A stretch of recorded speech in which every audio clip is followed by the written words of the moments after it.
Our first movie tells the story of a friendship behind prison walls that spans more than 20 years.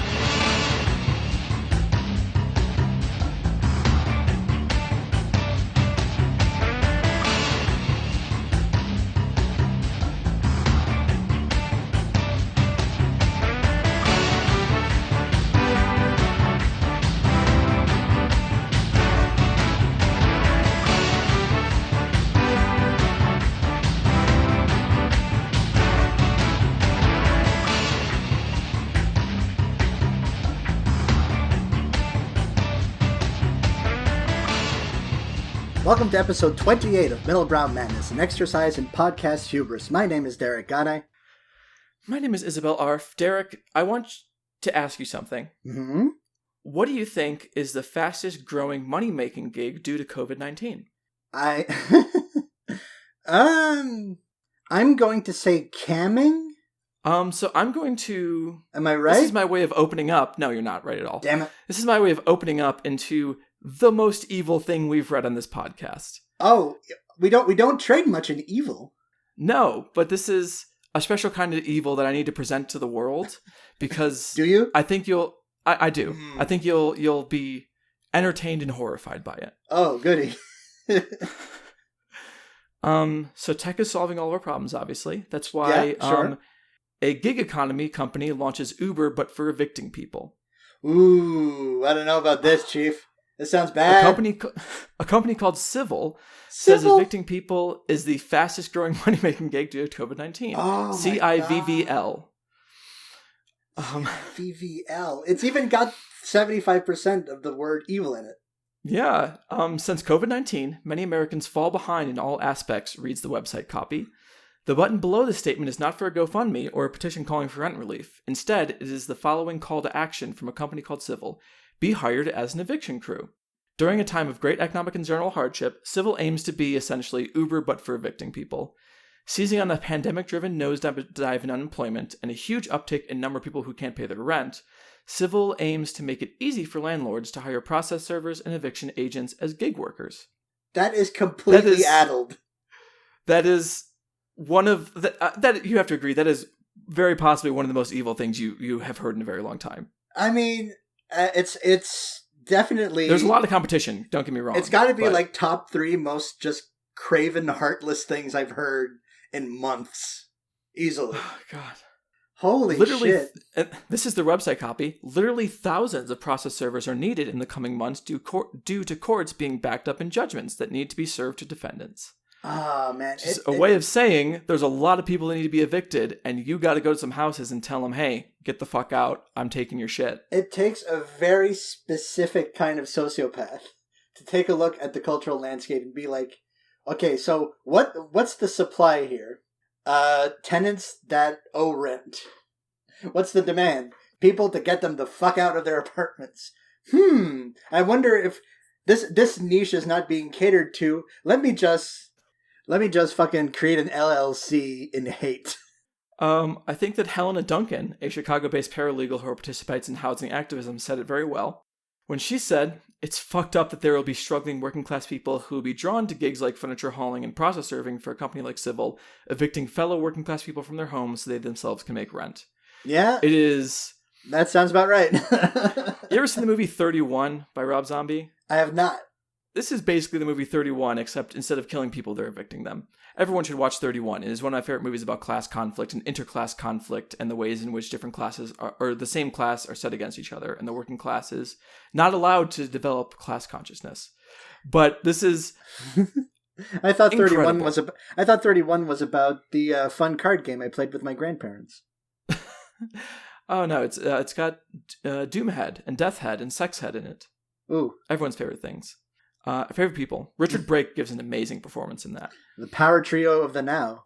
So, the company at first, I'm reading more from, this is a Vice article, by the way. People can look it up. I'm cutting out certain parts. The company, at first glance, appears to be some kind of Nathan For You-esque prank, seeking precarious gig jobs onto vulnerable people. But Civil is connected to a larger and real gig economy company called On Call, spelled the Q, which describes itself as an app that promotes on-demand task services to non-urban communities beyond main city areas. dog whistles. Imagine that. On Call is the developer behind other, more believable TaskRabbit-esque apps like Lawn Fixer, no E in there, Clean Quick, QWIK, and Move Quick, again, QWIK. Given the fact that Civil is advertising all over the country and that On Call, though not popular, does exist, it seems as though Civil is actually an attempt to simplify the process of evicting people who cannot pay their rent. Just to ensure you all that it is a real thing and no one is just fucking with you. And there are 2 people who have done, let's say, spokes gigs for this company. Like celebrity endorsements or whatever? Yes. Okay. They were both done on Cameo. Okay. Can I who do you guess? think it was? Yes, that's what I was. I want you to guess which 2 people. Oh my god. Okay. I'm gonna give you a hint because I think there's a very. If you try to guess anybody, you might get. I think you're going to be in a very wrong direction. So I will say, neither of them are white. Neither of them are white. Okay. And I'm going to go with. Oh boy, how about these for pulls? Let's go with D.L. Hughley and William Hung. Wow. Okay, great pulls. I love them. But they're actually Ice-T and Omarosa. Interesting. I expect better from Ice-T. Yeah, so do I. To be fair, Ice-T was in general promoting the larger brand of On Call. So he wasn't saying, hey, you can evict people for money. He was saying it's Uber but for side hustles, which is still not great. I still think Ice-T shouldn't be doing that. And I think, hold on, I'm going to Google how much Ice-T costs on Cameo. Ice-T. I think he could charge low 3 figures. What's your guess? I'm going to say $250 for a cameo from Ice-T. $250? Yeah. He's got $350. Ah, okay, all right. I think that's I would, if I needed a cameo from Ice-T, I'd pay $350 for it. All right. I feel like that's worthwhile. Omarosa, oh boy. What the fuck else is Omarosa doing? Because she got kicked out of the Trump White House, right? She was in there for a little bit. Yep. Man, this whole society is it's something fucking deranged and impossible to fix. So Omarosa is probably 50. This is so many guessing games going on. I hope everyone is playing along at home, guessing how old, not how long she is. She's 46. You were close. No, I meant how much he charges for a cameo. Oh, copy. Let's check that. Omarosa. I don't know how old Omarosa is. Cameo. She's 46. I just told you. Okay. How much did you guess? $50. Derek, you're spot on. Yeah, that's right. Technically, it's $49, but still. Okay. She has 94 reviews for her cameos. Her average rating is 4.7 stars, so doing great. Omarosa's doing. Oh boy. This conversation is October a nightmare. 4th, 2020. Okay, there was a review by Emily on October 4th that said Omarosa went above and beyond. I'm so happy with this birthday message she made for my friend. It felt personal and full of love. How would you feel if someone got you a birthday cameo from Omarosa? That depends. That depends on my feelings about Omarosa. I would not be particularly happy with it. Even in an ironic shit post sense. God, I'd be like, you can get better people to shit post for me. This is not the best way to do this. But if I was, I don't know, a black conservative, that's all I can think of. I feel like maybe that's what you're trying to get at. But even then, don't you want it from that one sheriff that sucks? You're gonna have to be more specific. David Clark. Yeah, David Clark. David Clark, the shitty sheriff. One of many. The one with the fake valor. Yes, the stolen valor sheriff. Okay. Oh, God. It's a good wrestling name. I like the gimmick of the stolen valor sheriff. Stealing valor is good and just, and it is something I support. And it's one of those things that It's like, dog, clearly I am not in the military. It's like, I don't give a shit. My favorite genre of what do you call it? Of liberal outrage is liberals being outraged at things that I think are good. For example, there was a little bit where the whole thing was you have to dislike Trump because he's a traitor. And I was like, bruh, that's the only cool thing he's done, if that's true. That is, being a traitor is awesome. That is the one thing that I'm awesome with. Like, you don't have to bring that to me. You can bring plenty of other stuff. It's like, I'm not going to shit on the guy because he's an asset. Yes. And like, I will not shit on someone for stealing valor. That is a cool and good thing to do, and I support it. But we don't usually just talk about stealing valor on this podcast. I believe it's the first time it's come up on the show. But yes, usually we tend to deal in the field of motion pictures, or movies, as they call them. So the gimmick of this entire podcast, regardless of what the last 15 minutes have told you, is we have a big old single elimination bracket. And inside the bracket are the movies constituting constituting, that's the word I'm looking for, the Internet Movie Database top 250 movies of all time, circa August 2018, plus 6 other ones that were bubbling under to make a good, even 256 entry bracket. And this episode finds us, as every other episode beforehand, and every episode in the future, on our quixotic quest to find the best movie of all time, asterisk. So, and we're doing great. We're doing great. So far, so good. We're really just chugging along. Yeah, we definitely didn't take a 6-month break that was immediately after another 4-month break. I mean, the world's weird out there. It is weird out there. I mean, I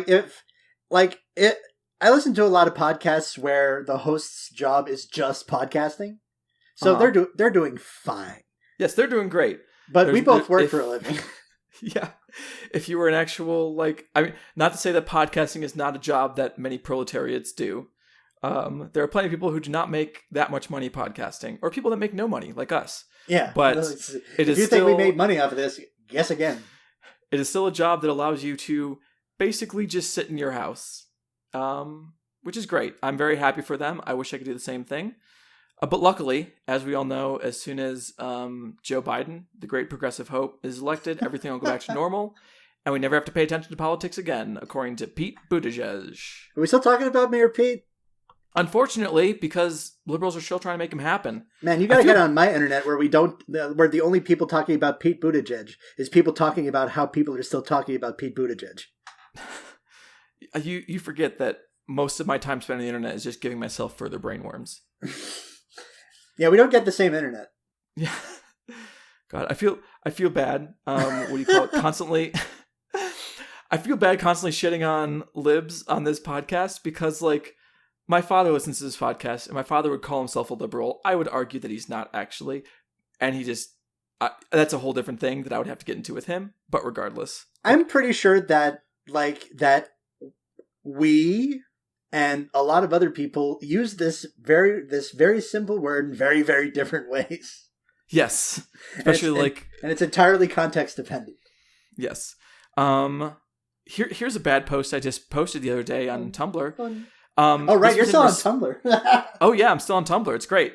And although most of it is me posting, and most of my popular Tumblr posts are me posting things from Twitter.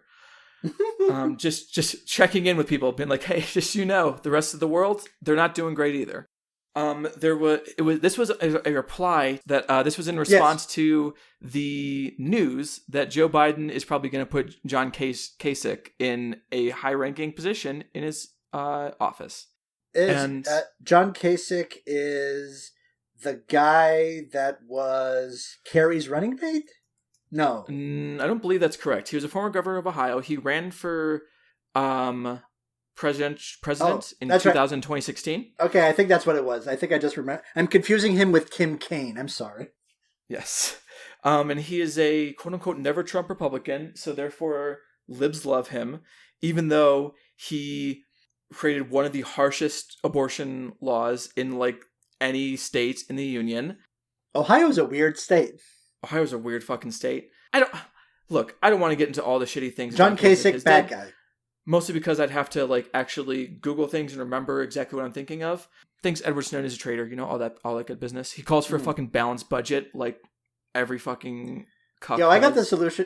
I got the solution to your balanced Anyone budget. who tells you that a balanced budget is important they are a cuck. There's no other word for them.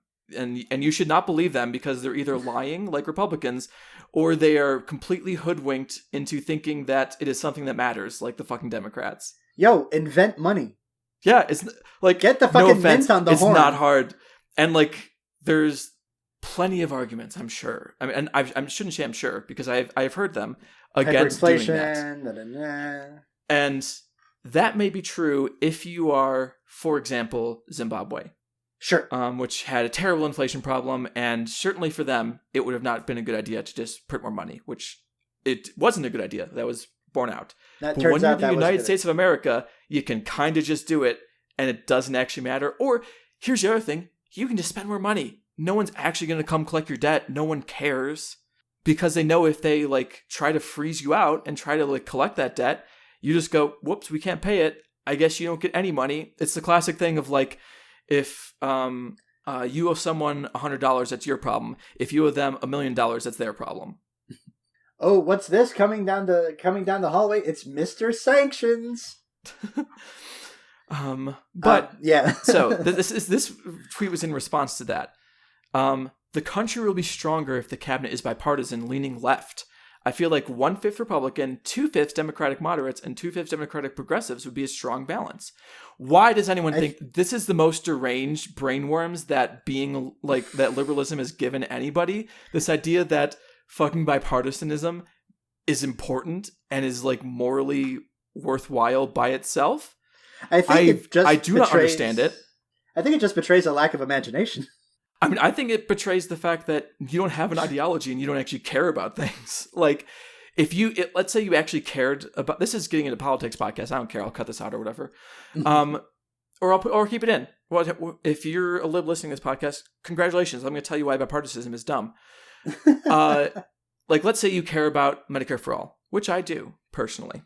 Even if you don't, just take it as an example. Let's say you care about Medicare for all and you want to get that passed. And you believe it's the moral and correct thing to do. Why? And why would it be morally justified to have people in the government who are purposefully pushing back against the thing you believe to be moral and correct? I do not understand at all what the purpose of that is. The argument is always, then you get opinions from different sides and it all comes together and it's compromise, that's the great American Union and all that kind of bullshit. Of course, the problem is that that's assuming a couple different things. It's assuming that Republicans are going to compromise on anything, which they're not. And in fact, it's just the Democrats who will compromise before they even give their initial offer. It's the dumbest shit. And it was because Democrats think that compromise is an inherently moral thing to do no matter what you're compromising on. And here's the thing. A lot of different progressives have different ideas on how Medicare for all should be constituted and should be actually executed. It's not like it's one monolithic idea. And it's not like all of progressive and leftist politics is the exact same idea. So you'd still be getting different opinions. It's just that you're pushing out the people who believe that certain people don't deserve to live anymore. Like, it doesn't seem that hard to me. But I guess when your entire idea is that compromise is morally justified in itself and the system is your entire ideology, that's all you got. So, like, take it from me who lives in a country with nationalized healthcare. It's very difficult to get anyone to agree on everything, and it is very much still imperfect. But so even if you want to fetishize this idea of moving towards a more perfect union, you can still have that, even if you don't have Republicans in the White House or in any position of power ever. Anyways, that's my opinions on the budget and bipartisanism and Uber, but for, getting people evicted. Oh, boy. Here's another great tweet. I'm going to stop after this one. I promise I can just keep scrolling. I think I might have posted this one in the House Lights chat, but I'm so in love with it. I think Xi Jinping, did I get that right? Yeah, Xi Jinping. Xi Jinping, thank you. Should watch Hamilton. That would be a good starting point to help him figure out how his China lost nearly every friend it had in Washington. 1 out of 6. So that was a thread. 1 out of 6? 1 out of 6. There are 5 more tweets after that about why you should watch Hamilton. And that's by Michael Schumann, who wrote a book on China. The world is a nightmare, and it's going to keep getting worse, unfortunately. But some things like movies are okay occasionally. Occasionally. Not often. I mean, we're going to talk about some of those okay movies today, right? Yeah, we've got some heavy fucking hitters today. We got to get into this. I already said that I don't have a lot of time to record this one, and I keep diverting it and bullshitting it. So let's just, a fistful of dollars is what we're talking about, right? Sort of, in a manner of speaking. We're talking about the person who Clint Eastwood stole valor from. The person? Toshiro Mifune. Right, exactly. I'm claiming that Clint Eastwood stole valor from Toshiro Mifune. That was my callback joke that didn't work because I phrased it very badly. Please, Derek, just get me out of this. Just talk about the stuff. It would be more accurate to say that Sergio Leone stole valor from Akira Kurosawa, but whatever. So we've got 2 matchups today, as we usually do, and they are as follows. So we've got the 114 seed Yojimbo versus the 143 seed The Seventh Seal, and the 15 seed Lord of the Rings The Two Towers versus the 242 seed Before Sunset. So, let's just do the first one of these. That's generally how we do it. I like it. First things first. So our first matchup, the 114 seed Yojimbo, released in 1961, directed by Akira Kurosawa, written by Akira Kurosawa, Ryuzo Kikushima, and Hideo Oguni, starring the great Toshiro Mifune, Tetsuya Nakadai, God, I should have read these beforehand. Yoko Tsukasa, Isuzu Yamada, and Takashi Shimura. Not a whole lot of box office deets on this because this didn't really. Let's just say, as I usually do, that this movie has it cost $2.5 million about in 1961 bucks and has a very long cultural tale. Mm-hmm. And if you ever watch this movie and tell yourself, I feel like I've seen this before, ask yourself if you've ever seen Sergio Leone's A Fistful of Dollars. We'll get to that. Versus the 143 seed, The Seventh Seal, released in 1957, written and directed by Ingmar Bergman, based on a play whose title I'm not going to try to pronounce because it is in Swedish, by Ingmar Bergman. It stars Gunnar Bjornstrand, Bengt Ekeroth, Nils Pop, I hope it's Pop, Max von Sydow, and B.B. Anderson. This movie cost a cool $150,000 to make. I don't really have much box office details, but again, this is a movie that has a long cultural tale. So this is kind of an interesting matchup. Like titans of world cinema, essentially. Two of the most famous directors of all time. That's two of the right. most acclaimed directors of all time, and two of the most prolific I would say the most acclaimed of their films. I think that's true for Bergman here for The Seventh Seal. That is like the archetypal Bergman film. I don't think it's necessarily true for Yojimbo, but it's darn close up there. I think if you were to do this Family Feud style, I think Seven Samurai is number 1, and Ron is number 2. But Yojimbo 3 or 4, I would suspect that's switching with Rashomon. Yeah, switching with Rashomon, exactly. So these are both not to spoil the bit, but these are pretty much both masterpieces. This is one of the most agree. This is going to be a rough one. So let's talk a little bit about a little movie called Yojimbo. So I'm going to recycle a phrase that I said on Letterboxd, is that I said when I rewatched Seven Samurai for this very show that it's not the first action movie, but it feels like the first action movie because a lot of sort of modern action cinema's DNA is kind of in there. I mean, you could basically draw a straight line from that to Magnificent Seven to everything else. Yes. Yojimbo is basically the first spaghetti western because it is basically just a fistful of dollars. Yeah.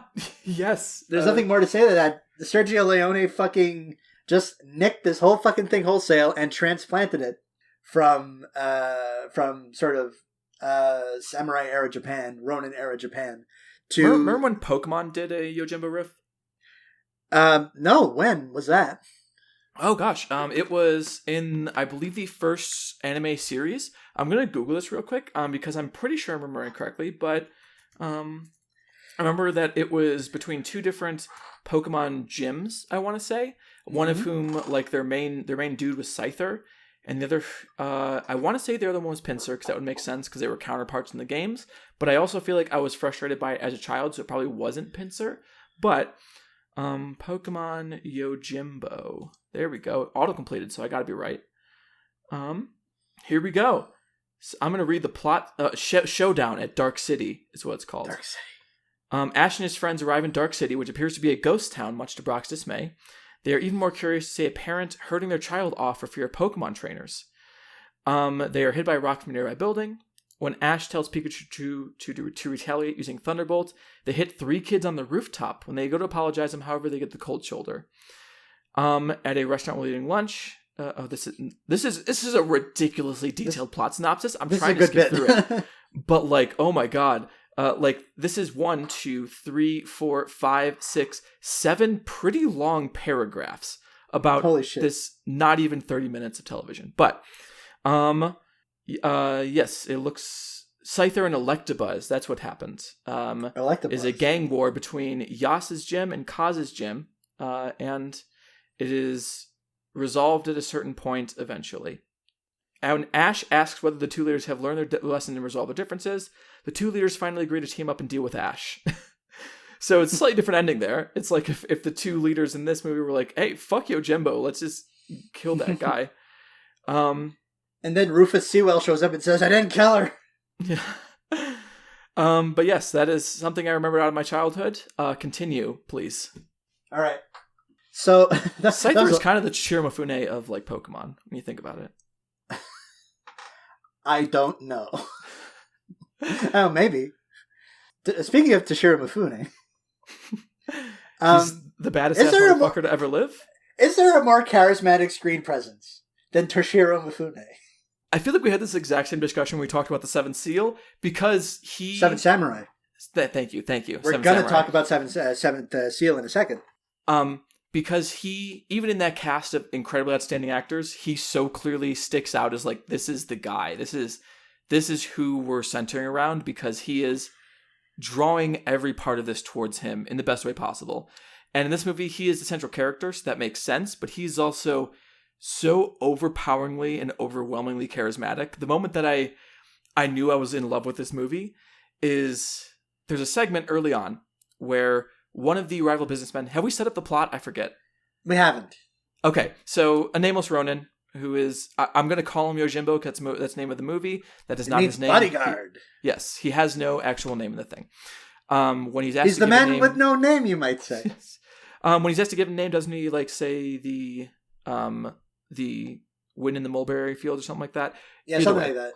Either way. But he enters a town, and there was a feud going on between 2 rival businessmen, and it's basically destroyed the entire town.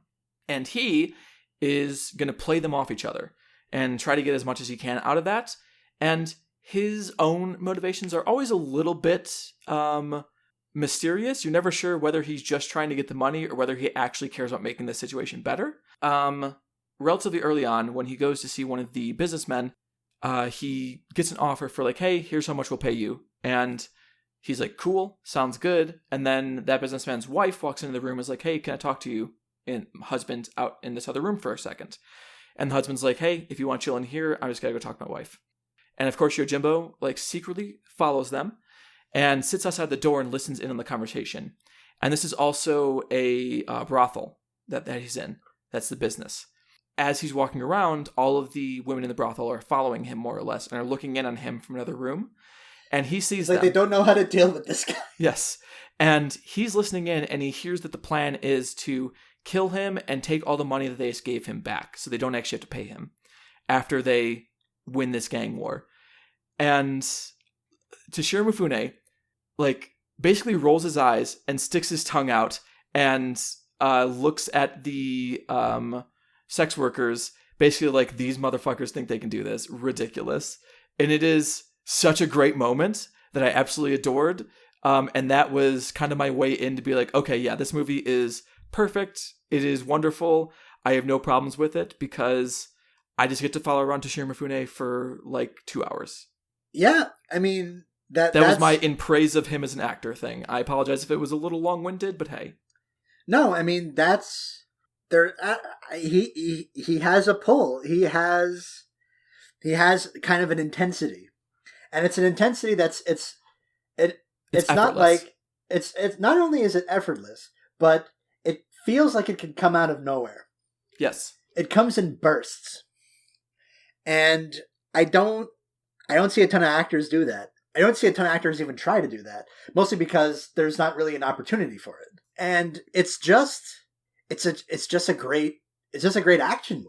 We don't talk of course we talk about Akira Kurosawa as like this master filmmaker, right? But we don't talk about him that much as like an action filmmaker and an entertainer. An entertainer. There's the things that I anyway praise and enjoy about action cinema, or the action cinema that I like anyway, is like not entirely dissimilar in a lot of the Akira Kurosawa action movies. There's one scene in particular that is great, where it's the two rival gangs. It's one wide shot, and it's the two gangs kind of like tentatively approaching each other, and they're just like rattling sticks basically.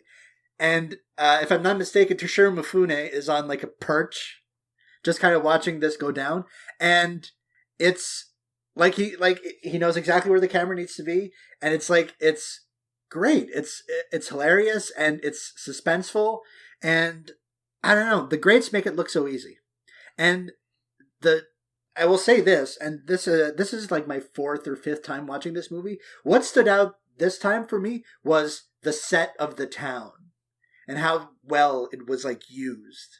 Yeah, and realized, where it feels like you get an idea of the layout of that town very quick. Yes, it feels so desolate. Yes, and it is such a good feel and emotional vibe to set up the actual point of the story and the way the story is going to unfold. And like talking about like every interior as well is so expertly like placed. Everything is exactly where it needs to be, and it feels like it is not cluttered. It is exactly how it should be. There's that scene later on that's great where Yojimbo is being carried off in essentially a coffin to pretend he's dead. Mm-hmm. And he gets dropped in the middle of the street as the finale of the conflict is taking place, let's say. You just get this wonderful shot of the desolation of the town and this burning house, and the people running all around it. I don't know how else to, like, I feel like I'm running out of words because everything's gonna be cliche. Like, oh, it is perfect. It is the exact way it should be. You can't see a single thing that's actually out of place. I guess instead the thing that I'd say is that, much like the next film we'll talk about, Seventh Seal, the thing that I am most enjoy in revisiting movies like this is that when you say, oh, I gotta watch this like 1960s black and white like foreign film, your mind is like, this is gonna be homework. And both this and, in my opinion, The Seventh Seal are entertaining the entire way through. They're funny. Mm-hmm. They are like very well shot, but not in a way that is necessarily obtuse. They are just fun and entertaining films that also have this extra weight to them because they are made by incredibly good filmmakers. I love the kind of subversion of gun as prop in this movie. And that character in general is wonderful. And also the character of the boar is what I believe he's called. Yeah. So this movie is a masterpiece, and so is this other one we're going to talk about, The Seventh Seal, which on paper should be the middlebrow sort of golden era of foreign film movie there is. It's Bergman. It's like sort of in the pocket Bergman. It's his most popular movie, I think. And yet, it is about sort of the as many Bergman films are, about the crushing silence of God. Yes, but just like Winter Light we talked about previously. But it's got this lightness about it. It's got this sort of deft touch, which. And I said this on Twitter, but thank you, Ingmar Bergman, for making masterpieces that are 90 minutes long. Yeah, 100%. This is always going to be something that is going to be in Bergman's favor. Rarely goes over an hour and a half. Yes. This one included. So these are movies about the crushing silence of God, but this one has this sort of, a lightness of touch that, like, I've banked a couple of Bergman movies now. This seems not out of character, but I appreciate that he has this in his arsenal. I think this is in some ways, in the Wild Strawberries vein, where there's a lightness to it, and there's a jovialness that you don't expect from an incredibly heavy movie where literally one of the main characters is death. Old Sourpuss Bergman. Also, by the way, I almost laughed a minute ago because I Googled Seventh Seal quotes because there was a specific one I was looking for. And the first quote that showed up just said, "Death, I am death." And what an iconic quote from Death. Love it. Love whoever made that such a popular one in there. But yeah, like you don't... When I was remembering this film, I didn't remember the entire subplot with the actor who runs off with the guy's wife, which has some heavy moments, especially for the other traveling actors, the wife and husband. But it's also the way it ends is ridiculous goofball, like almost physical comedy, which is commented on by it would be Gunnar Bjornstrand, right? Yes. Who plays the Jons. Yeah, the squire. Yes, the squire to Max von Sydow's Antonius Block, the noble knight. The noble knight. Yes. Who is probably not as noble as people would like to believe about him. About the knight or about Max von Sydow? About the knight. I have no strong opinions about Max von Sydow besides the fact he's a good actor. I hope he's not good problematic because I don't know anything about that. Well, he can't be problematic anymore because he's dead. I mean, like you could say that's how that works, right? Elizabeth Bathory was problematic. Sure. I'm going to cancel Elizabeth Bathory. But yeah, like I'm very much a Bergman, like a huge Bergman fan. Winter Light is like one of my like second or third favorite film of all time. Cries and Whispers is one of the films I've like wept at the most. Persona I think is a perfect film, like maybe the best film about filmmaking.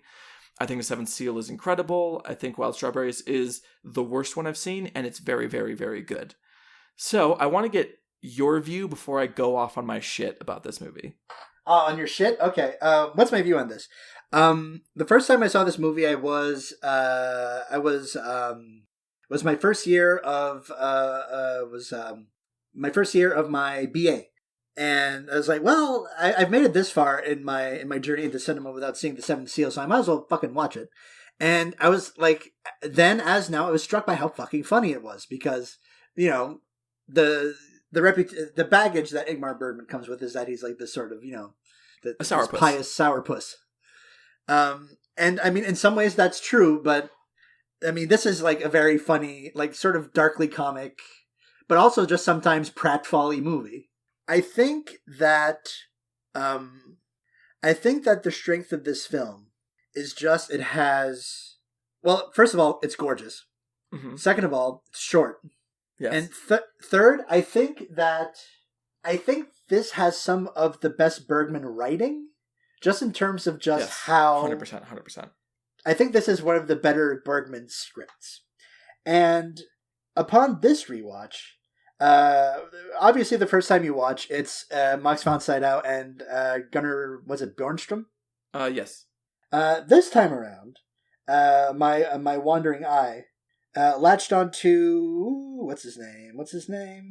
The Niels Pupp character, Yof. The Yof, who is an acrobat, a tumbler, and an artist, a performer, and a bit of a fool. A bit of a fool, and I was kind of drawn to like weirdly this movie is of two. I really like the sort of duality in this movie between sort of the specter of death follows us always, and also life and existence and the universe is this wonderful thing. Yeah, I think that's one of the best things about every Bergman film. But there's like very rarely in the Bergman films, at least that I've seen, is there this avatar of this sort of naivete toward maybe naivete. An avatar for this sort of for this sort of wonder at the universe. A characters who actually enjoy being alive. That's right, and I don't know. This time around, that's kind of what I zoned in on. But yeah, I think the big strength of this movie is the writing. I appreciated that Yof did his own little danse macabre in the middle of the movie when he's being egged on by not egged on by, but like threatened by the inn patrons. Mm-hmm. It's a terrifying scene. Yeah, it's rough stuff, and it's 90 minutes. It's thematically concise. The writing's awesome. I mean, there's nothing wrong with this movie. It's fucking perfect. Yeah, and it's time for me to get on my shit a little bit. So Sure. a lot of this will be kind of similar to things I said about Winter Light. I hope to add a couple new wrinkles to that, ideally. But All right. there's 3 scenes in particular I want to like focus in on. Number 1 Sure. is the confession scene, which I think Right. is very possibly Bergman's best written scene ever. I think it's incredible. I think it is a perfect scene. There's a reason it is pulled from so much. But I also think that unlike some of Bergman's religious writing, which can be difficult to grasp if you are not of that persuasion, let's say, I happen to be. So like something like Winter Light, for example, is easy to grasp for me, but I understand that a lot of the language, especially when, what do you call it? When Gunnar Bjornstrand as the priest in that talks, can be a little abstract and a little bit hard to concretely understand.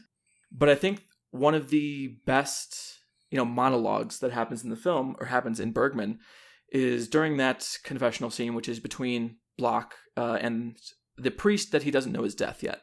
And he says, "Is it so awfully unthinkable to conceive of God with one's senses? Why should he conceal himself in a fog of half-spoken promises and unseen miracles? How are we to believe the believers when we don't believe ourselves? What will become of us who want to believe but cannot? And what of those who neither will nor can believe? Why can I not kill God within me? Why does he go on living within me in a painful, humiliating way, though I curse him and want to tear him out of my heart? Why does he remain a treacherous reality of which I cannot rid myself?" And That's some what Terrence Malick shit. yeah, what a great summation of that inherent problem, like that silence, that inability to know, and that frustration where it's this eternal like conflict within religion and between religion and disbelief, which is that someone who wants answers is not going to be able to believe, because they're saying, I want to know why this is. I want to know the reasons. I want proof. I want, hey, show this to me just for a moment. Show me the thing. And you see that later on when Bloch is trying to look into the eyes of the woman who is theoretically possessed. Which I think is also a great scene. But He doesn't see what he wants to. no, All he sees is fear. that is such an articulate way to phrase this conflict that can be simplified and can be boiled down in incredibly unhelpful ways. I think, for example, the New Atheists are people who boil it down to incredibly unhelpful ways. People like, Hitchens and Dawkins. And That's the bad faith way of doing it. yes, that's a bad faith way of doing it. Whereas Bergman 100% understands the appeal of God and I think he's that person who wants to believe but cannot. And he's so frustrated by that, where he's like, I want this thing because I can tell what this thing matters to other people, and I want it to matter for me in the same way, but I just can't do it. So why can't I just get rid of this desire? And it reminds me a lot of one of my favorite musicians, David Berman. Not David Berman, I apologize. David Bazan. David Berman is a different person. David Bazan. David Bazan. Are you familiar with Pedro the Lion? I was going to say from Japan, but that's someone else. That is definitely a different person. I'm familiar. I'm familiar by name with Pedro the Lion. Pedro the Lion and David Bazan are kind of, if you are an ex-Christian who was once very, very involved with the church and are no longer, then David Bazan and Pedro the Lion are going to be your favorite bands, because they express this feeling so well in this falling out with God. Because Pedro the Lion specifically made probably what is my favorite song about why believing matters. I think it's even called like Lullaby or something along those lines. I'm going to quote some lyrics because it's important to me. I apologize for everyone. This is insufferable, but I have to get a point across. This is going to be an Isabel episode. This one thing is going to be an Isabel episode. And then maybe there's a revelation later on in the next movie. Who knows? Oh. But the chorus of this song that I like genuinely find moving and like will cry every time I hear it is like the entire verses are about his failures and the fact that he can't seem to ever do this thing that he wants to do and be a good person, and he always feels like he's falling down. And the chorus of it is from the point of view of God. It's like God speaking. And God says, "Rest in me, little David, and dry all your tears. You can lay down your armor and have no fear, because I'm always here when you're tired of running, and I'm all the strength that you need. which is the exact thing you want in religion. It's the exact thing I found so powerful in religion and in God. It was that sense of, here's this place I can go where I can drop my armor and just be with a presence that is beyond me and will keep me safe forever. And then David Bazan had an evolution in faith, let's say. And he wrote an incredibly good album that, unless you are an ex-Christian, you will probably not like very much, called Curse Your Branches. And it's been described as, and the chorus for that song is really good too. It is, all fallen leaves should curse their branches for not letting them decide where they should fall, or not letting them refuse to fall at all, which is obviously a metaphor, if you can imagine that. But what do you call it? So in Curse Your Branches, the final, it has been described as a breakup album with God, which is a wonderful pitch. And the final song on the album is called In Stitches. And I'm also going to quote from that because I think it is so much like the quote I just read from the Seventh Seal. And I'm going to read the whole thing. I apologize, everybody. I know that reading lyrics is so boring to listen to, but if I don't do it... It's not boring for our listeners who are 16 years old. God. It's cool. Don't worry about it. This is whatever's in the show is in the show. Let's do it. Okay. I'm going to self-censor and cut some of this out. So, the second verse... That doesn't sound like you at all. Starts with, I might as well admit it like I even have a choice. The crew have killed the captain, but they still can hear his voice. A shadow on the water, a whisper in the wind, on long walks with my daughter, who is lately full of questions about you. Which... I love that line, the crew have killed the captain, but they still can hear his voice. And that's really good. Yeah, that's the exact thing that the Seventh Seal is talking about. Imagine that. And it is that feeling that exists in the person who once believed but no longer can, that you feel in Block in the Seventh Seal, and you feel in Gunnar Bjornstrand's other role in Winter Light, and that you feel running throughout Bergman's filmography. That was a long discussion of one scene. I apologize. Next scene that I want to talk about, and this is going to end happily, I promise. The next scene I want to talk about is the final scene with the group gathered together in Block's castle, essentially. Or How do you face his death? estate. Yes, and everyone there, Block and Jans and a mute girl that they pick up along the way. And there's actually like a really good scene, I think, where if you're watching this film for the first time, Jans seems like almost a good guy. Mm-hmm. And he is in certain ways. But then he also tells this mute woman, hey, I just saved you, and I could have raped you if I wanted to, so you got to come with me, and you're my wife now. And it's like, oof, yeah. Jans, boy, howdy. That's not how you treat people. But it's those three people and Block's wife. And I believe that's it with that group. I might be missing one person. There's like 7 of them. Yes. Oh, it is. Yeah. Either way. It's the husband and wife that was broken up by the actors for a moment, and then right. And the final moments of the film, or not the film, of their arc, let's say, the second to last scene in the film, they know someone's at the door, and it opens. You don't see who it is, but you know it's God, or not a God, but death rather. It is the end, and everyone approaches it in their own way. Some are silent. Some have like something small to say. And one of them just goes on and on with his bullshit story. Yes. That is Jans. And Block is like, have mercy on us. And Karen, who's his wife, just says quiet. And then Jans, funny enough, says, I will be quiet, but under protest. Because he's the one who can't stop talking. And then the girl, this mute girl, at the very end, she has this amazing close-up shot that's rightfully iconic. And she just says, it is finished. She looks ecstatic. Yes, she looks completely ecstatic at the prospect. This is what's going to happen. I'm going to die now. And what a beautiful and troubling image. In my opinion, I believe it is like an image that I find like such comfort and beauty within, and find like ecstatically awesome in the sense of, not in like, oh, that's rad, bro, but in like the religious sense, an awesome. in the sense of awe. Yes. But it's also frightening because, as the film occasionally does, it reminds you that life is suffering and you cannot escape death, and that maybe by the end of your life you will greet it as if you wanted it the entire time, because you have no way of going on living. Yeah, what else are you gonna do? Yes. Everyone's on the clock, baby! And then, to go back to your point, this is the happy ending of this overlong segment about the Seventh Seal, probably half of which I'm cutting because I'm embarrassed by. But... You're not embarrassed by any of this shit. You're going to leave it all in. I'm very embarrassed by parts of this. It is very corny. But to go back to that sense of there is still goodness in this world, there's still a life worth living, even if it is misery and death that is its core nature. And I think this is something that, in general, Bergman does incredibly well. Like, for example, Cries and Whispers. Have you seen that?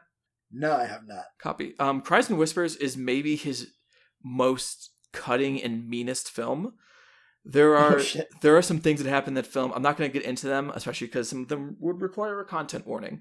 But it is, it's fucking rough. It is really difficult to watch. It also includes one of the most painful lines in Bergman, and this one I will slightly reveal just because I love it, and it'll kind of give you an idea of how all-consuming and mean the movie's sorrow is. There's a part where there's one sister, I want to say her name is Karen, or that just might be the actress's name, I apologize. But there's three sisters, general premise, there's three sisters, and they're going to visit their sister who's dying. There's a part later on where all three of them are in the same room, and they're arguing with each other and kind of trying to resolve a conflict, let's say. I don't want to get into more than that. And this one sister, who has been incredibly cold the entire movie, once you learn the reasons, you understand why that happens. And her story is actually like the biggest gut punch. But she's incredibly cold. She doesn't seem to have any emotions. She doesn't seem to feel anything. And in this conversation, she finally breaks down and she loses that veneer of coldness. And she's just distraught and in such pain. And her sister goes to comfort her. And she says the line, "I don't want you to be kind to me." Which is like, oh God, like fuck, that is rough shit. It's pretty rough. But that is a film, like even with all that incredibly rough shit, it ends, and this is not really a spoiler, this is not like a plot-driven movie, and this isn't even part of the plot really. It ends with a memory of all four sisters going out to a swing on their estate and just swinging in the sunshine and laughing and smiling. Just having a grand old time. Yes, and it is the sign from Bergman, like, hey, I just put you through the emotional ringer. I just told you that, hey, maybe, like, you know how bad life is and how much suffering there is in this world? Maybe there's even more than you think. Maybe it's even worse. But, you know, there's still moments of joy, and there's still moments that are worth remembering. And the scene that most exemplifies this in this movie to me is that scene where Bloch and Jons and Jof and Mia, who are Bloch and Jons are the Crusaders, and Jof and Mia are the couple of actors who have a child as well. And they all sit down in a nice peaceful field and have some strawberries, have some milk. Jof is playing the lute and playing like a nice song for them. And Bloch says, "I shall remember this hour of peace." Or hey, let's actually go one line before. Immediately before that, Bloch says, "To believe is to suffer. It is like loving someone in the dark who never answers," which is rough. And then Bloch after that says, "I shall remember this hour of peace. The strawberries, the bowl of milk, your faces in the dusk. Mikhail asleep, Jof with his lute. I shall remember our words, and I shall bear this memory between my hands as carefully as a bowl of fresh milk.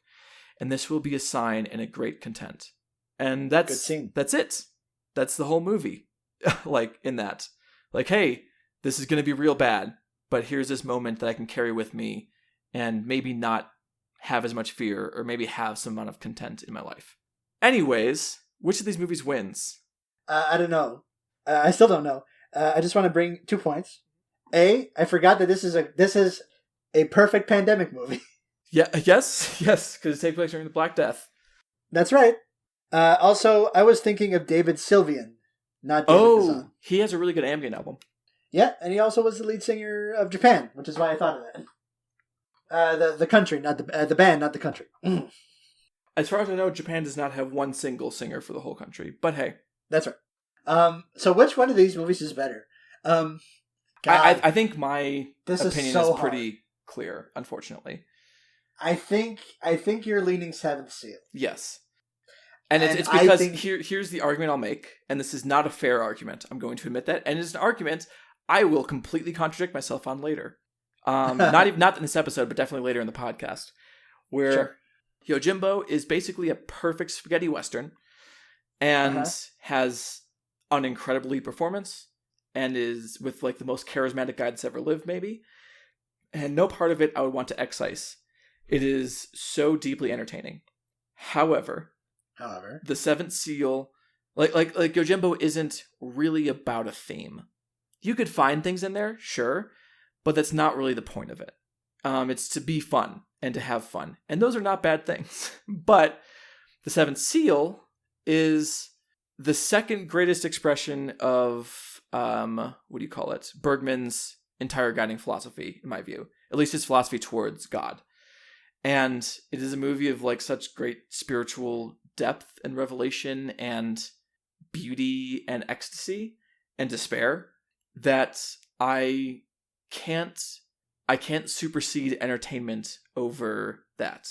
Whereas I 100% can. Yes. And I'm sure later in the podcast I will be like, no, this movie's more entertaining. I want to do that instead of the smart, good movie. But, just based on my own history and my own like caring about certain themes, this is the movie that I was always going to go with, And given my semi well-known proclivity towards sort of more sort of action fare, towards action fare in general and Akira Kurosawa in particular, I was always going to lean towards Yojimbo because I think it could pull interesting double duty. It is this, I think, in terms of raw entertainment, this one kind of edges it out over Seventh Seal.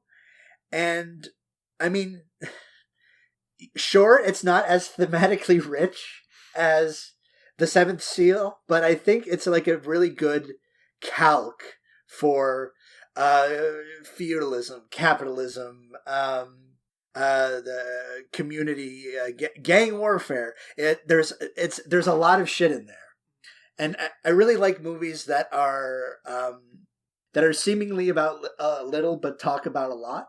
And also, I really liked everyone's performance in Seventh Seal, but none of them can touch Toshiro Mifune. I would agree with that. And here's what I'm going to do. Here's what I'm going to say. Is I loved both these movies, so I would not be angry with either of them moving forward. And we already had a Ingmar Bergman film about the silence of God move forward in this podcast.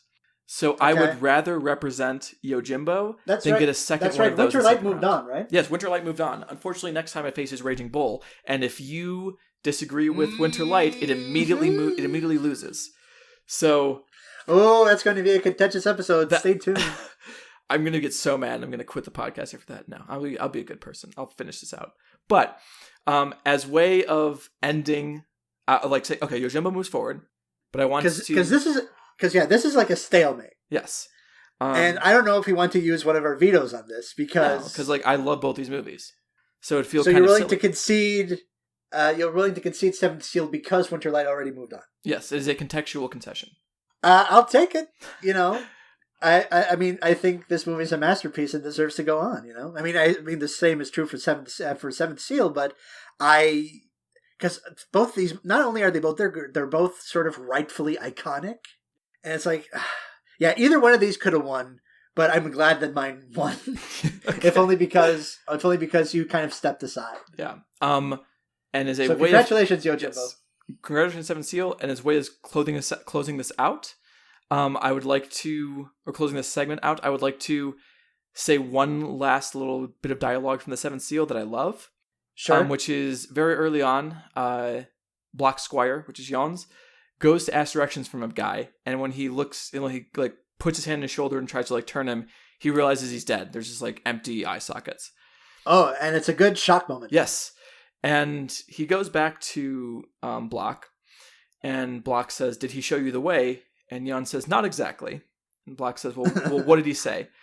And Jan says, "Nothing really." And Block says, "Was he mute?" And then Jan says, "No, my lord, he was most eloquent."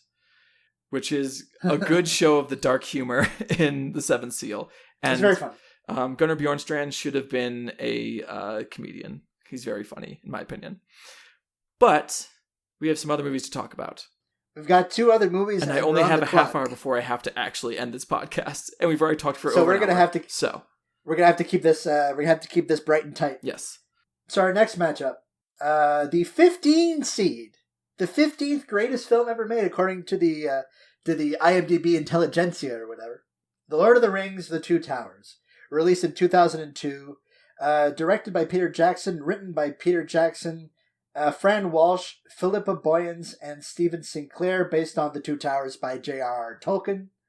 Starring all of our favorite friends from the first one. So Elijah Wood, Ian McKellen, Liv Tyler, Viggo Mortensen, Sean Astin, Kate Blanchett, You know who's in this fucking movie. You could say that it was a box office hit. $94 million budget. $951 million box office take. Christ. Yeah. You could say that those Lord of the Ring movies were fucking a international phenomenon. And they went... A cultural touchstone even. Cultural touchstone even. For generations, if we go back to like the books, and 2 for 6 at the Academy Awards, winning for Best Visual Effects and Best Sound Editing, versus the 242 seed, Before Sunset, released in 2004, directed by Richard Linklater, aka enemy of the podcast, Richard Linklater. Enemy of half of the podcast. Yeah, not my enemy, Jesus Christ. Written by Richard Linklater, Ethan Hawke, and Julie Delpy. Based on a story by Richard Linklater and Kim Krisian, starring Ethan Hawke and Julie Delpy. $2.7 million budget, $16 million take. Very sort of well received, and 0 for 1 at the Academy Awards, losing the best adapted screenplay, and it lost to Sideways. Huh. Yeah. I have issues with that. You know the best thing about this movie? 80 minutes. Yes, it is nice and quick, and you know I don't want to shoot my load before we actually talk about it. So let's talk about Lord of the Rings. Let's talk about Lord of the Rings now, dear listener. You may have remembered that when we did Return of the King for this show, I watched. I had not seen any of these movies, any of the Lord of the Rings movies before this podcast. So luckily, the first one came first, so I watched that. And then we did Return of the King, so I decided to watch Two Towers, then Return of the King. Because you actually wanted to know what the fuck was going on. That's part of it. I wanted to have the sort of sequential experience, as it were. Now, problem with that is that Return of the Kings is a while back, so my memory of Lord of the Rings 2 is going to be a little foggy. But I do feel safe in saying still, this was my favorite of the trilogy. And that's how I used to feel too. Rewatching it, I do not feel that way anymore. I have some issues with it, let's say. Oh, really? Okay. Because I tend to go for the second movie in trilogies just because there's not the shoe leather of the first, and there's not the sort of obsessive tying of bows of the third. I like a second entry in a franchise. Here's what I think a good structure for this discussion. I will go over the things I had an issue with this time, and then I want to hear you tell me why you loved it so much. I have a good idea. I mean, I still liked it. It wasn't at all a bad movie for me. But there's a couple like big issues I have with it. Number one is I watched the extended cut, and I watched that of all these movies, by the way.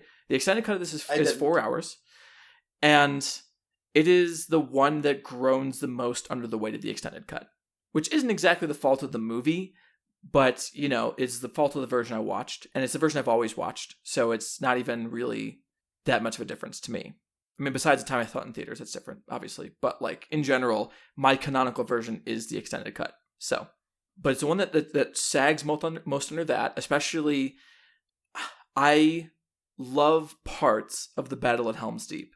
It also is about an hour too long. That thing fucking just goes and goes and goes. And I'm like, bruh, I get it. You don't have to keep going with this. And you don't also have to include this weird slapstick comedy between Gimli and Legolas. Oh, I love the slapstick comedy shit. That's the Peter Jackson shit. I don't mind that in like the non-battle scenes when I'm supposed to be caring about whether people live or die. Like when he says like we dwarves are natural sprinters. That's a fine line. I love it, into it. But when they're just joshing with each other like while they're killing people and other people are dying around them, it's a little bit more jarring. But That's one of the big issues I have with it. The other one is that at this point in my life, I am fed up with Gollum. I don't want any more Gollum or Smeagol. Both of them, I'm good. It was very innovative when it happened, obviously.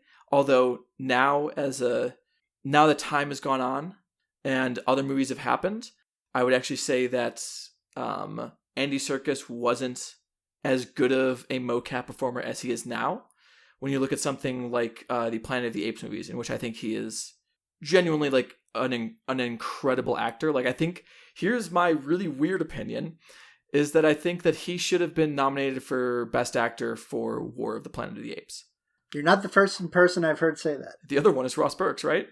No, I saw like just some people around awards time that season, that year, go like, you know who shouldn't be slept on is Andy Serkis. Yeah, he's genuinely incredible in those films. Whereas Gollum, I feel like is, I get why it works in the film, and I get why it's there in the film and it's played the way it is. But I think partially this might be a cultural thing where I've had so many years of parodies of Gollum and people doing the Gollum voice that I'm like, ugh, this motherfucker again. And also I don't like that he's mean to my boy Sam. My beautiful baby boy. I mean, Sam is also a fool, you know? Yes, but Sam is pure of heart and wonderful. And him and Frodo's wonderful gay relationship should just be perfect and pure forever. But no, like free of conflict. Yes, that's how movies should be. There should be no conflict in them. But yeah, so I didn't really love those parts in this watch of them. And what's the best way to say this? I think the interesting thing about this one specifically is that I remember pretty well what happens in Fellowship. I also remember pretty well what happens in Return of the King. Two Towers, is kind of a lot of stuff that I know happens at some point. But if you asked me like a month ago, hey, when does the fall of Isengard happen? I'd be like, in either 2 or 3? There's no, like I guess it's less memorable in a weird way to me. Like the structure of the story sags in the middle in general. I felt that way about the books as well. Without the strong bookends of it. It feels like it's like, oh yeah, there's things happening here. Most of them aren't that important for me to know about. Like, I don't have to actually understand the political machinations of the world of men in this film. It doesn't actually matter for me to know. So it kind of just ends up being a little bit of a soup in the middle. But given all those things I've said, and I do still like this movie quite a bit, by the way. It sounds like I'm very down on it. I still like this movie quite a bit. There's a reason I watched the extended version, because I wanted to like have some more time in it. I want to hear from you why this is your favorite of the 3. So I want to address your points. Okay. And I think a lot of them are problems linked to, I guess not necessarily, over familiarity.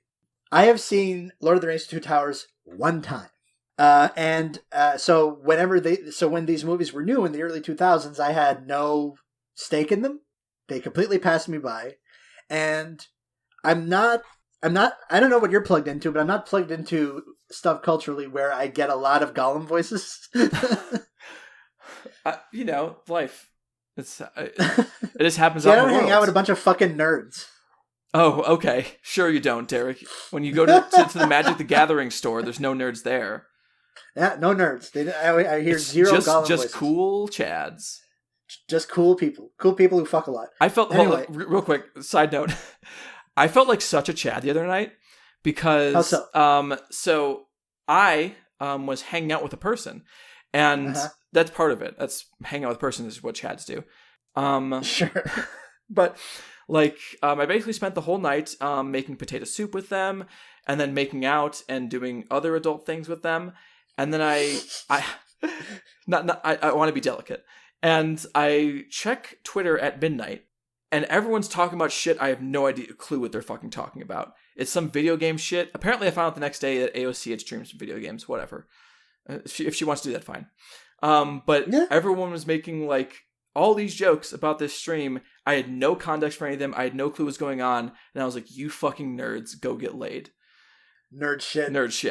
And I felt like a real Chad in that moment. And that was the coolest I've ever been.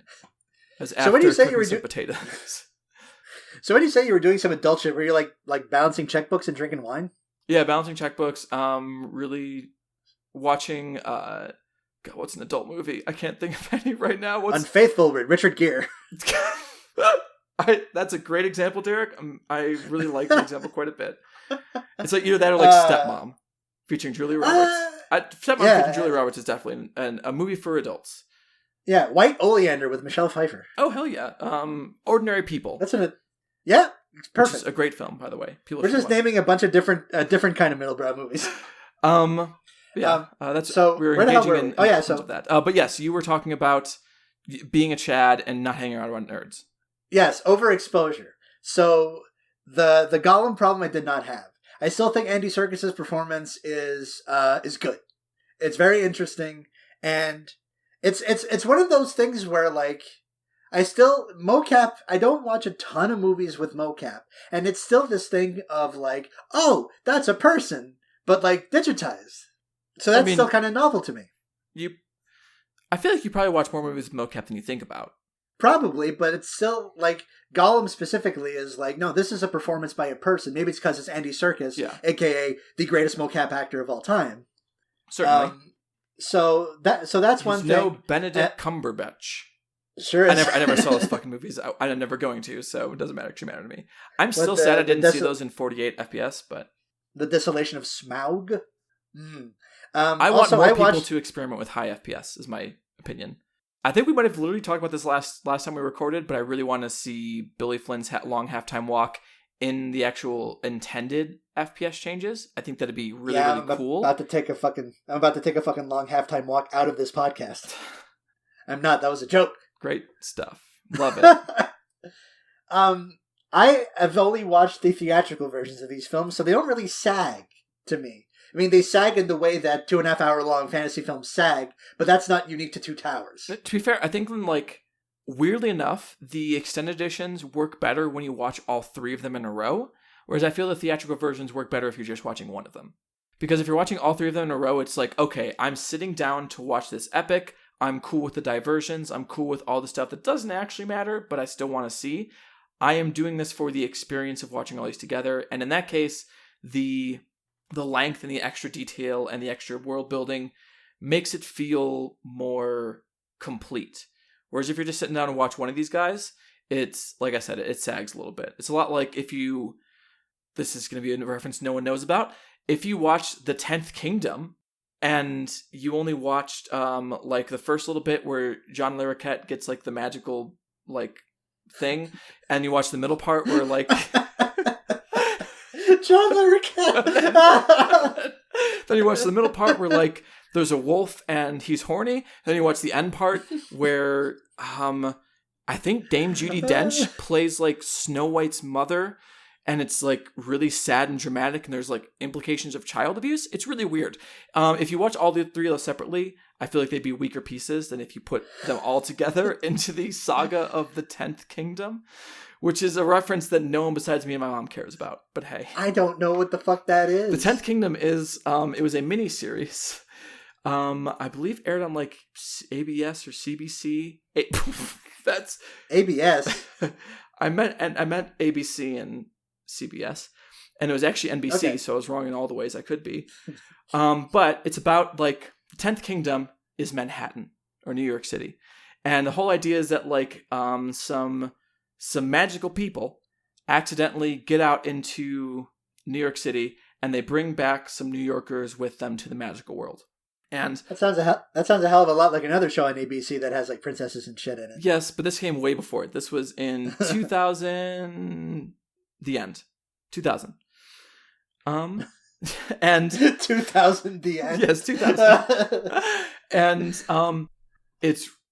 there's a character called Wolf who is, I'm pretty sure, here's fun details about me, is that I'm pretty sure Wolf is the reason I'm a furry now. Because he was dog. We have 10 minutes. It's fine. I'll just text them saying, "Hey, it's gonna be 15 minutes late, whatever." Okay. And they're a half wolf guy who just gets called Wolf. And there's a part in the movie where him. Is this John Larroquette? No, it's Scott Cohen. Scott Cohen. Who was also in. I have literally no idea. He was in Perfect Murder, Perfect Town. He was Max Medina in Gilmore Girls. I don't know any of these things. I don't know any of these things. Yeah. Kissing Jessica Stein? Yeah, it doesn't really matter. But he is Wolf, and him and Kimberly Williams, who is Virginia Lewis, who is John Larroquette's daughter. Kimberly Williams, you will know, she is in Father of the Bride, most important films of all time. Father of the Bride's a damn good film, is my opinion. There's a really good part. Okay, pause. I'm not going to talk about Father of the Bride. I'm too many layers deep. 10th Kingdom. Yeah. We need to pop the stack. Yes. Something fierce. Kimberly Williams and Scott Cohen, this normal city girl and the half-wolf, they clearly have it on for each other. They're clearly getting horny for each other. And there's one part that, for some reason, this is stuck in my head forever, and I'll remember it until I die. Which there's a part where they're like sitting in a tree, like hiding from people, or maybe they're like camping. I don't remember. It doesn't really matter. And the wolf is basically like, you can like pet me. And because he has like wolf ears and he has like a wolf tail, but his face is a person face and he stands up and he has like person skin everywhere else. And she starts petting him and she starts against the grain. He's like, no, like, ouch, you got to do it the other way. And then she does it and he basically like looks like he's coming. And that's the scene. And then the fucking bell went off in Isabel's head. And that scene is stuck in my head forever. But yeah, John Larroquette is like a janitor and who is the father of Virginia Lewis, and he's like really greedy and cowardly, and he gets a magical, oh god, what magical thing does he get? A golden retriever. No, he gets turned into a golden retriever. Shit. No, Prince Wendell a golden gets turned gavel into from Harry Anderson. Thing. It's Night Court. God, I wish. That'd be so wonderful. Let's see. New magical. Hold on. I gotta look this up. Give me just a second. Take all the seconds you need. Oh, this is a wild one. The fans are gonna love this. Every episode we get more digressive. Okay, remembered it. Tony, who is John Larroquette, gets given 6 wishes. And one of them he uses to get like rich. One of them he uses, I think, to get laid. One of them he uses to get like drunk or something. I don't remember. But, it's the kind of thing where like, oh, they're all going to turn back on you. And Wendell, who is the prince of in the 4th Kingdom, gets turned into a golden retriever, which is how both of the New Yorkers get transported into the place because they follow the golden retriever into a magic mirror. And eventually, to sum up, Virginia meets the ghost of Snow White, who reveals that Virginia like is a child of these kingdoms and is kind of like, the chosen one, like all those kind of things do. Yeah, it's real good. People should watch it. I actually don't know whether it's good or not. Ed O'Neill's a troll king in it. He's real good in that. There's trolls in general. Like the trolls are kind of like troll siblings who have pratfalls and who do goofy stuff. And they're played by Hugh O'Gorman, Dawn Lewis, and Jeremy Burkett. They do really well. I don't know what else to say about this movie. I don't even know or this miniseries. Yes, the whole point of this originally was if you chop out the different episodes of it and try to watch them individually, they're less good. Watch all of the 10th Kingdom at once. It is more than worth your time. It might not be. Don't hold me on that. But if you just watch them all at once, it will only last you. Hold on, I'm doing some math real quick. 8 hours. So it's shorter than Showa. A glowing recommendation from Isabella. Anyways, continue with the things you liked about the Two Towers. Dog, that sounded like a 6-year-old's fever dream. As you talk, by the way, I'm texting this person that I'm supposed to talk to be like, hey, I just had to talk about the 10th Kingdom for a bit. But anyways, you go. Just give me the fucking chicken noodle soup and Robitussin. And let me try to catch some Z's between these fairy tales that you're reading to me. Oh my god. Okay. The last thing that I'm going to hit on for why I like Two Towers so much is that I think it's the most phantasmagorical of the trilogy. And I like me a phantasmagorical fantasy film. Huh. Interesting. I really like also the sort of subplot with the Ents because I think Merry and Pippin, I like the Merry and Pippin arc that they get in this movie. But in addition to like the usual sort of, D&D, like maximalist D&D shit that the Lord of the Rings movies does. Yeah, I agree. And I think that's those are some of the sources of the comedy that I like most. Is both that I think they're kind of the funniest actors in the thing. And they have the best setting for a lot of that. I think Treebeard is a very good straight man to their ridiculousness. Uh-huh. I would agree. We still have one whole movie to talk about. Yeah, and it's a movie I got opinions about. Oh, I bet you do. So, Two Towers going up against the little movie that could, Before Sunset, which is the second film in the Richard Linklater, Ethan Hawke, Julie Delpy Before trilogy. We've already discussed Before Sunrise, which, if you recall, dear listener, is a movie that I quite like. I think I watched well past the time where it was going to be kind of a canon movie for me, but I still very much liked, because I'm kind of powerless against Richard Linklater's very specific brand of bro volubility. I really just like the way he writes. He's not like a dazzling filmmaker in terms of like technique. I like his ideas about film and time. We've talked about this. But I also just really like the way he writes. I like the sound of his bullshit, basically. So if you're unfamiliar, this movie happens 9 years after the events of Before Sunrise, where Ethan Hawke and Julie Delpy spend a night together in Vienna. Now, 9 years later, Ethan Hawke is a famous writer, has written about his experience with Julie Delpy in Vienna, and now is a big shot writer, and is in Paris to promote his book. And who should appear at the fucking bookstore but Julie Delpy, and they get to spend a nice afternoon together. And really, that's the movie. It's 80 minutes of them just basically catching up and shooting the shit, but with the sort of... with the weight of history on them. Not just the weight of history, but the weight of... what the fuck are the odds that these people were going to get together again? And will anything happen this time? More than just sort of polite banter between people who know each other. Now, I found this movie just about as good as I found... slightly better in some ways than Before Sunrise. It's it's hard to say that a movie has kind of like a looser... This movie has higher emotional stakes to me, because I like the kind of I like the hangout vibe of Before Sunrise, but this movie has stakes now. Yes, things happen in it. Things happen in it, and like you just said, there's the weight of history behind it. And Again, this is another one of those Linklater missives that I just really like the way he writes. I like the way that he writes these characters. I like the way that Ethan Hawke and Julie Delpy sort of inhabit these characters. They feel...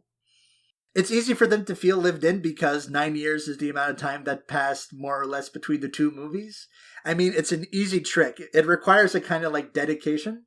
But Linklater seems like the type to be dedicated in that specific way. And then he would continue to do that with Before Midnight, a movie that's so sad I haven't watched yet. I know it's sad, and that's enough to keep me away. I will inevitably watch it because I want to see the conclusion to this trilogy. But yeah, I thought this was a banger. 80 minutes, and it does exactly what you need it to. And it's...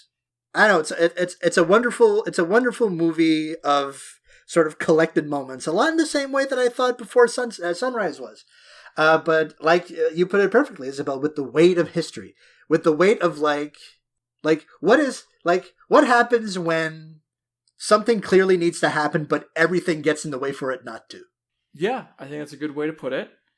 So I know the answer to this, but I'm going to set it up anyway. What did you think about this movie?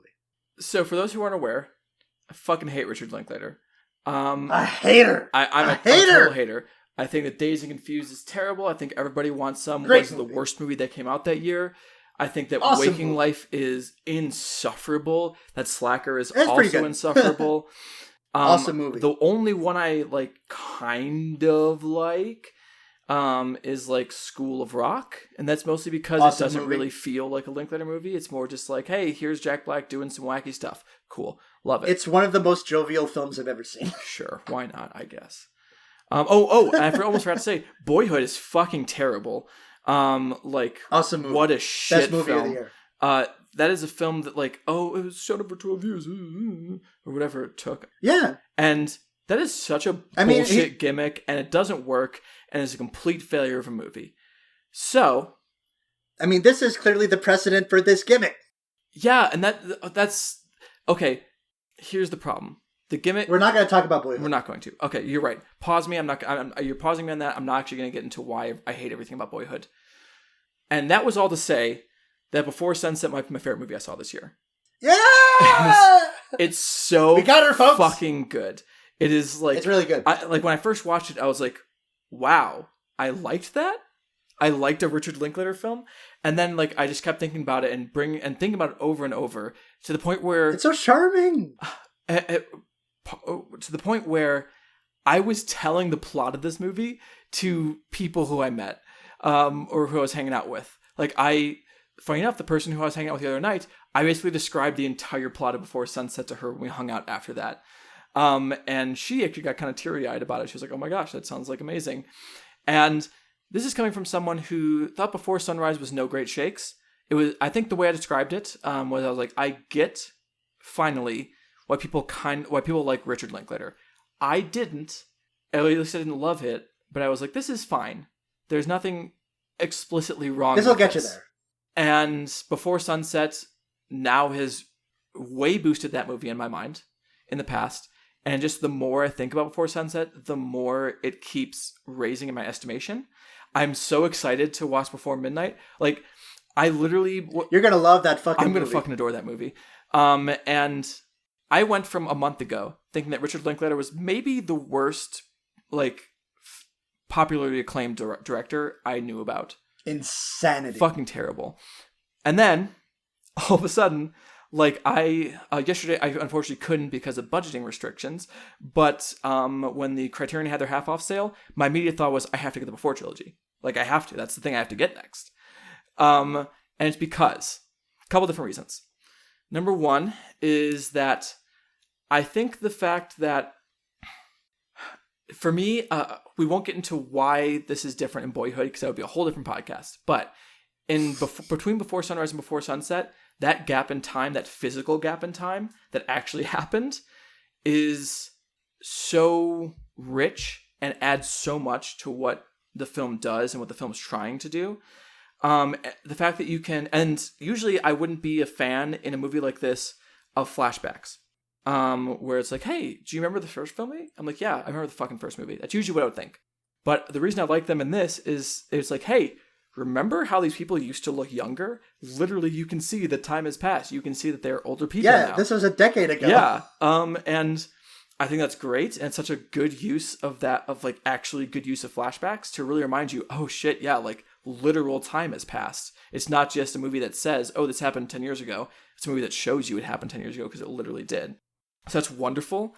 And I think that the way that, like you talked about Ethan Hawke and Julie Delpy inhabiting these characters, I think that's 100% true. They feel, like in the first film, maybe they felt to me a little bit artificial. Like they were trying to create a character. Now, I'm looking back on it as like, oh, that's what you do when you're like 21 or 22. You create a version of yourself. 100% what you do when you're in your early 20s. And present that as yourself to other people. Whereas by Before Sunset, these people are in their mid to late 30s. They, like, what's the best way to say this? They got lives. They have actual lives. They don't have to put on a show anymore. Although, they do a little bit for each other. They put on a show for each other, that's right. Yes. And one of the best parts about it is that you can tell, because you know these characters and you've seen them in the previous movie, and you know how they react to things, you can tell when they're not telling the truth or not telling the entire truth. And you can tell the other person can tell, which is great. It's good acting. Like there's a part, if acting is reacting. Yeah. Like there's a part early on where I think I want to say it's yes, that's what it is. Celine says to like basically ask Jesse, like, did you actually show up to that place we said we were going to show up to like all these years ago? And he's like, no, of course not. And they both like have a laugh. And like a Herb, he says no. Yeah. And like, you know, as soon as he says it, that he 100% did. And eventually that comes out and then she apologizes and she's like, oh, fuck. Like, I maybe didn't think you were going to, and I was dreading this answer because I wanted you to actually truthfully tell me no so I wouldn't feel guilty. And you can tell the entire time they're talking, it starts out very surface level, where they're just talking about like, oh, like how are things, like how you pick up with an old friend you haven't seen for a very long time. It's like, how is work going? How are your kids? How all that kind of stuff. And just those layers of artificiality get peeled back more and more as you go through the film, until there's that limo scene, which is just devastating. And yeah, it's pretty intense. Julie Delpy's whole bit there. Yeah, where basically Julie Delpy is like, I'm furious at you for coming here and reminding me that like there was this thing I wanted and that I failed to get, and that I have this like regret. You ruined the concept of romance for me. It's like that's a messed up thing to say to someone. Yeah, and I think the reason that this one resonated with me so well is because, like, if you've ever had regrets that you know you can't actually resolve, this is a great movie for you to watch to be devastated. Because that's a big part of the film, is both of them going, fuck, why didn't we meet up? Why didn't we do this thing? Because... Why didn't we exchange numbers? Yes.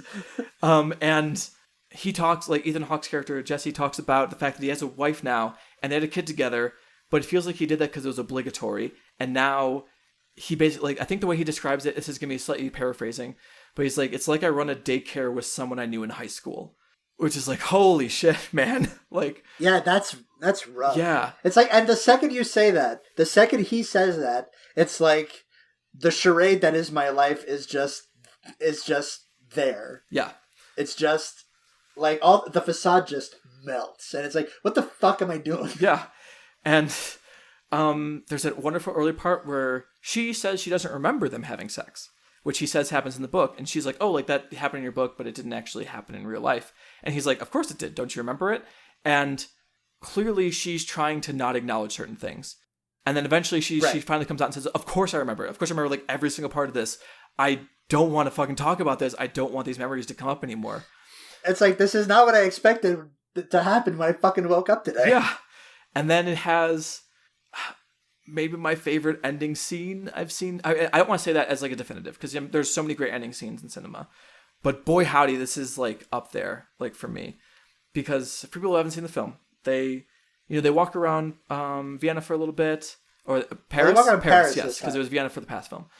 So they walk around Paris for a little bit. And then they get into that limo to theoretically like drive back to her place so she can get dropped off, and he goes to the airport after that. He goes to the airport, yeah. And they have this huge, like basically a fight in the car about how angry she is that he's made her bring all these feelings to the surface. These feelings that she puts so much effort into suppressing. And he's basically like, let me just walk you up to your apartment. Like, let me just do that. And they get to her... I will say this. Yes. Best scene of someone walking up to someone else's apartment I've seen in a good long time. Yes, definitely. It is just so thick with tension, no one says a fucking word, and it's just like, what, this is like, we are crossing a threshold. There's no turning back from this. Yes. It's like, this is happening. And the entire time, like, not the entire time, but like she's mentioned a couple times during the movie that she plays music, and she like writes music. And so they're outside. She plays him a fucking song. So she, what do you call it? They're outside her apartment. And he's like, "Can I just come up and like hear you play a song for me?" And then I'll go. And then I'll leave and I'll go to the airport. Because the entire time she's like, "You have to go. Like you're gonna miss your flight. All that kind of stuff." And then don't spoil it, Derek. So they get to the place and she plays. Another great detail I love is that she's like, oh, there's this one song about like this thing, and here's another song about this thing, and then there's like a third song. And she doesn't really say what it's about. So clearly he asked for the third song because she knows he's going to ask for the third song. And the third song is about their night together. It should be cheesy. It sounds cheesy probably as I'm saying it, but it's like, oh my God, this is incredible. And then she's like, here, you have this cup of tea, then you can get going.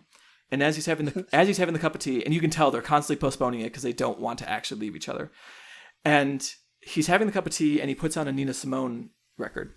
And she's telling the story about seeing Nina Simone in concert and all the stage banter she did with people.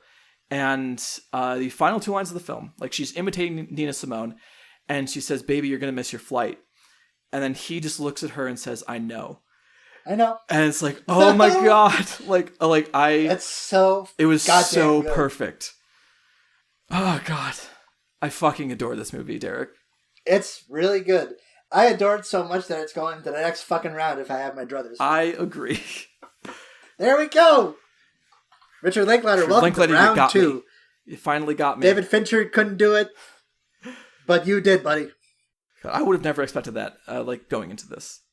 Well, genuinely the largest surprise. Even more than 3 Idiots, because 3 Idiots I didn't have any expectations about. Whereas this, I was like, I'm going to hate this. Yeah, my bracket is busted.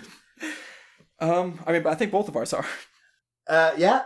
I mean, I would have bet at the beginning of this, I would have bet dollars to donuts, LTR, easy. Yes.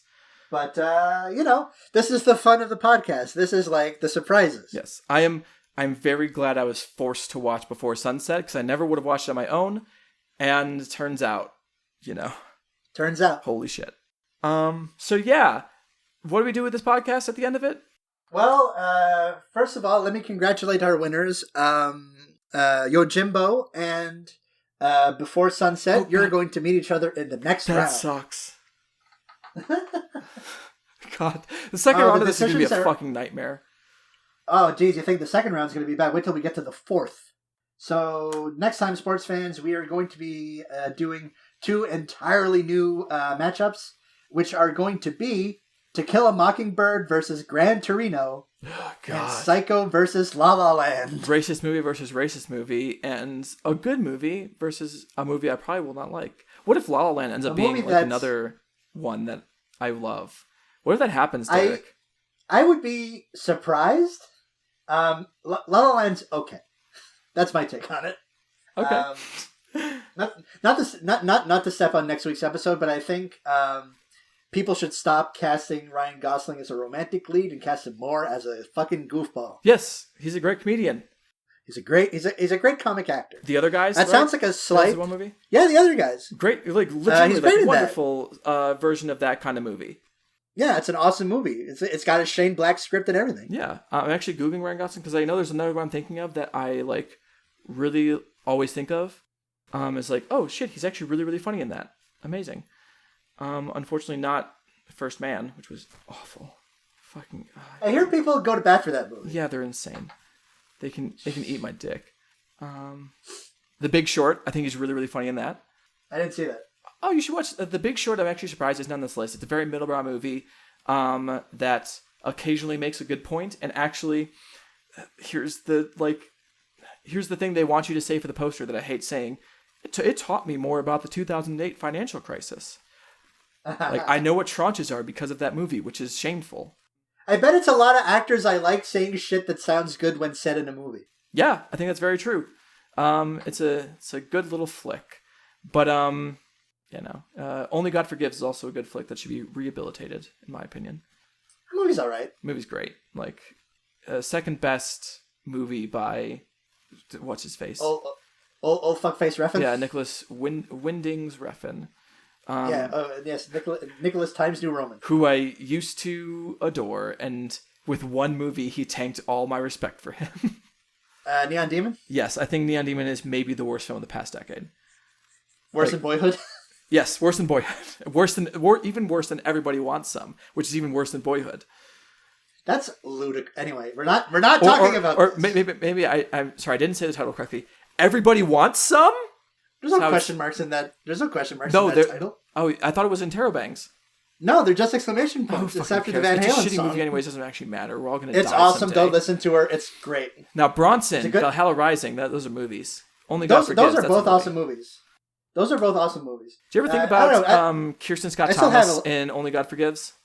Sometimes. Rarely. Hot damn, she's good in that. Also, she's hot in that. But I still have a lot of Nick Refn stuff. I think I have pause. I'm not going to say that thing I was just about to say.